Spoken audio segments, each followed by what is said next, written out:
Emirundi mingi gavumenti esanga okunenyezebwa naddala bwekituuka mu ngeri gyekwatamu obutyabaga obugwa butalaze naddala bwekituuka ku bwangu obukozesebwa mu kutaasa obulamu bw'abantu.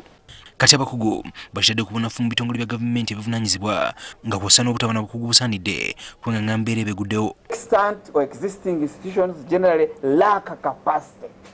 Whereas they are there, they lack capacity. The human beings, the equipment and the tools as we shall be seeing them. Our chief guest.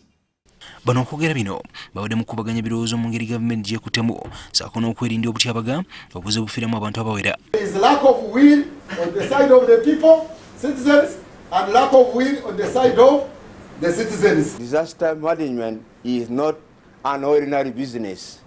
Therefore, there is need for more money, which is ring-fenced for disaster management across all sectors.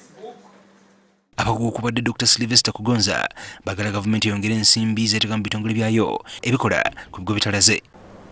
Emergency response should involve implementing disaster preparedness plans.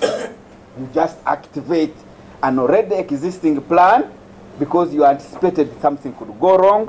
You made an attempt to reduce, but something remained or something you did not identify. You should be able to deal with it from an orderly way. Political will now this is a time for that political will to be possible.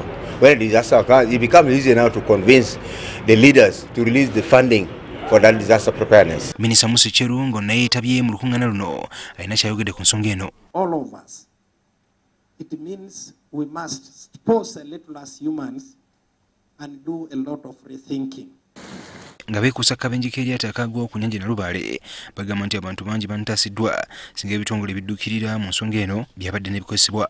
Nga twakola okweteekateeka ku bintu ng'ebyo wandibaddewo ebyuma ebibeerawo byakulaba nti wabeerawo ekizibu ng'ekyo bidduka mangu ne bituuka awali ekizibu ng'ekyo. I've told the country that they provide lessons for us to learn from, so that we who are responsible for policy making should now update our policies to even take care of some of these virgin areas.